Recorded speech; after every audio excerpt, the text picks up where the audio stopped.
اکٹھے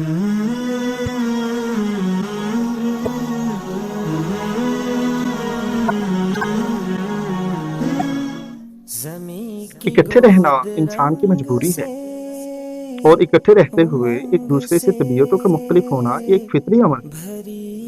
اب مسئلہ یہ ہے کہ اکٹھے رہتے ہوئے ہم جس وقت رائے مختلف رکھتے ہیں، تو اگر تو یہ رائے کا اختلاف انفرادی طور پر ہو تو اس میں کوئی مسئلہ نہیں ہے۔ اصل مسئلہ اس وقت پیدا ہوتا ہے کہ جب ہماری رائے مختلف ہو اور اس اختلاف میں ہماری قومیت اور ہماری اجتماعیت پر زد پڑتی ہو، تو پھر یہ بڑا مسئلہ ہے۔ ہمیں یہ چاہیے، جو کہ یکجہتی بھی ہے، کہ ہماری رائے کوئی ہو لیکن قومیت اور اجتماعیت کے حق میں نتیجہ ایک ہو۔ اس کی یہی مثال ہے کہ رستے کئی ہیں لیکن منزل ایک ہے۔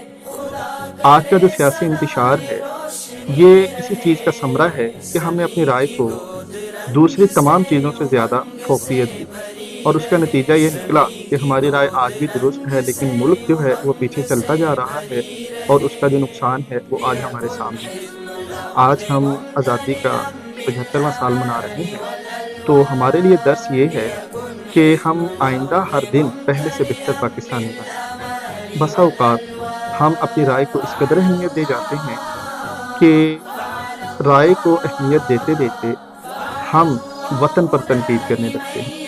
ذرا یاد کریے کہ جس ماں نے آپ کو وجود دیا وہ آپ کی حقیقی ماں ہے، تو اس ماں کے متعلق کیا خیال ہے کہ جس کے وجود سے آپ کا یہ لشکر کا دھڑ ہے؟ اس لیے کہ انسان مرنے کے بعد وہیں دفن ہوگا جہاں سے اس کی مٹی لی گئی ہوتی ہے، گویا یہ قبر اس کی گود ہے اور یہ دھرتی اس کی ماں ہے۔ لہٰذا تعصب کو، تنقید کو اور اپنی رائے کو معتدل کیجیے، اور ماں کو، وطن کو ماں کا درجہ دیجیے، کہ یہی ہمارا آج کا پیغام ہے۔ بہت شکریہ۔